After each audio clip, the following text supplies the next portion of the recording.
Alright, in the last video we had created this top part here, this while loop, and then underneath of it where we start this output here, we just outputted child names 1, child name 2, child name 3, but the problem is if we put in 5 names up here, we'd have to do 5 outputs down here. We never know how many names are going to go in it. So what we had to do is create a for loop for that.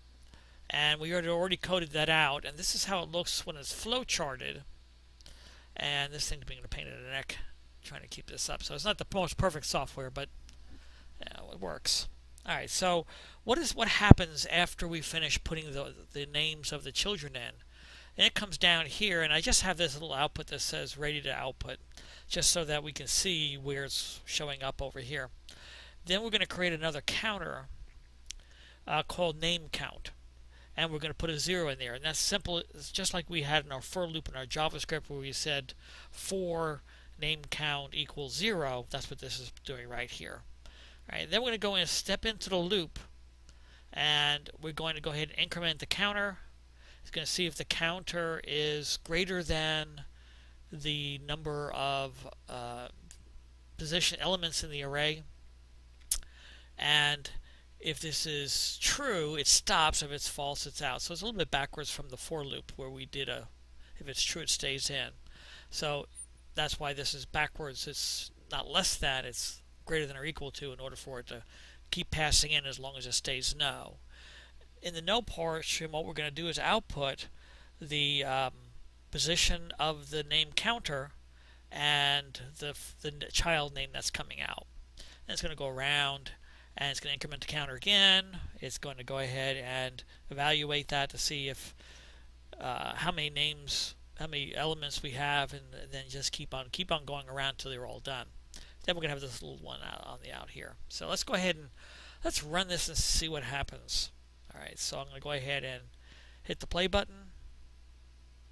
So it's going to come in here and it's going to get to this point here, and it's going to ask me this question.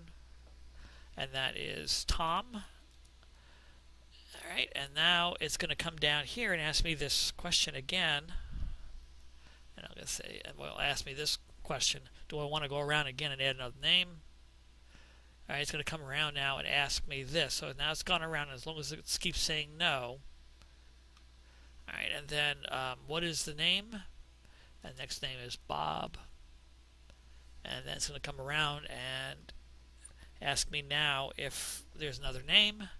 I'm going to say yes. And then it's going to ask me what the name is. So the third one is Todd. We won't do 4 this time. When I click OK, it's going to add that to it. And then the question is going to be, are there any more names? So 3 names we're all going to put in. So I'm going to type in no, all right, which is going to make this true. And now it's going to step down here and give us that output.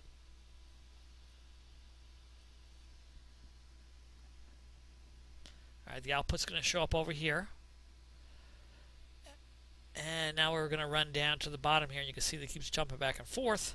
What it's doing in each one of those is it went through for each output. So it put name count, dot, and then what was in the first element, and then it increments the counter to 2, and then it puts a dot, a space, and then name count 2, and then comes around again, increments it to name count to 3, and then dot space, and then child name with the third element. And then we go down here for the done looping, just to let us know that we completed everything, and now we're done. So you can see that it's counted up to 4. That broke the counter, and then we went ahead and outputted all these right here. So this is how it would look in the flowchart if we do that. So we have a while loop bringing the names in, and then we have a for loop down here automatically outputting the number of names that are in there. If we did 4 names,